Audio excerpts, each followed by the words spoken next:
Last night we heard the President of the United States address this nation and this body in this chamber, as well as our colleagues on the other side of the Capitol and the Senate.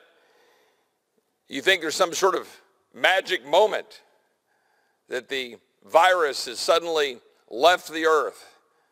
Now all of a sudden we're free here on the floor of the House of Representatives to be without mask.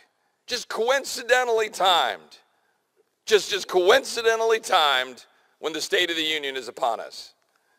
A number of states have lifted their mandates, all suddenly coincidentally timed around the State of the Union.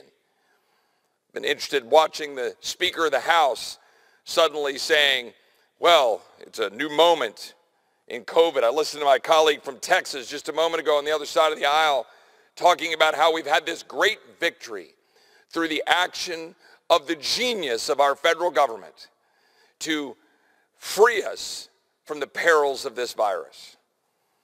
Tell that to the children who've been sitting in the corners of classrooms wearing masks.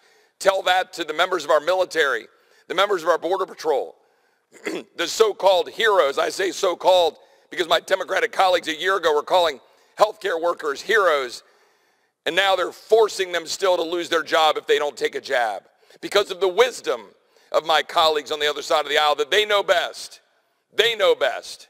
As the president sat there arrogantly in that posture and preaching to the United States public and to this body yesterday, talking about how we're going to beat this virus. And oh, by the way, suddenly, magically, we need to fund the police. Go back and look at every statement that's been made by my colleagues on the other side of the aisle over the last 2 years talking about defunding the police.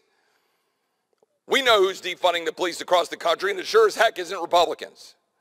It's Democrats across this country, and my colleagues on the other side of the aisle know it.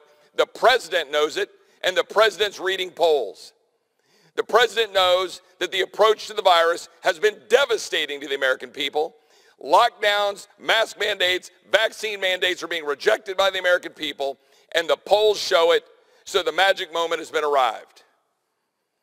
And the President of the United States knows full well when he says the border should be secure that it's a lie. I just want to be very clear. When the President said last night that the border should be secure, it is a lie. He is lying to the American people. When I was in Del Rio just last week, 1,000 people a day are coming across that river and nobody gives a whit. And they don't give a whit about the 26 migrants who've died in the Rio Grande since October 1. Since the cameras left the Haitians sitting in the Rio Grande. They don't care that there are 26 dead migrants. They don't care about the 119 bodies in Brooks County where the sheriff has to bring a body trailer to Brooks County. They don't care about the fences getting cut and the livestock getting out of the ranchers I met with last week who are in tears about their property and their ranchers in South Texas. No, the president gets up and gives a speech and declares the border is secure and all is well. And then gets up and talks about solidarity with the Ukrainian people, yet refuses to unleash American oil and gas, refuses to unleash natural gas, liquefied natural gas that would change the world, refuses to stop importing 600,000 barrels of Russian oil every single day because we won't unleash American oil and gas. Well, ladies and gentlemen, we're going to keep telling the truth about the border. We're going to keep telling the truth about vaccine mandates. We're going to keep telling the truth about the need for American energy. And we're not going to bow down to the climate hysterics and the false lies about border security that are endangering the American people. Mr. Speaker, I yield back. Gentleman yields back. Members are reminded to refrain from engaging in personalities toward the President.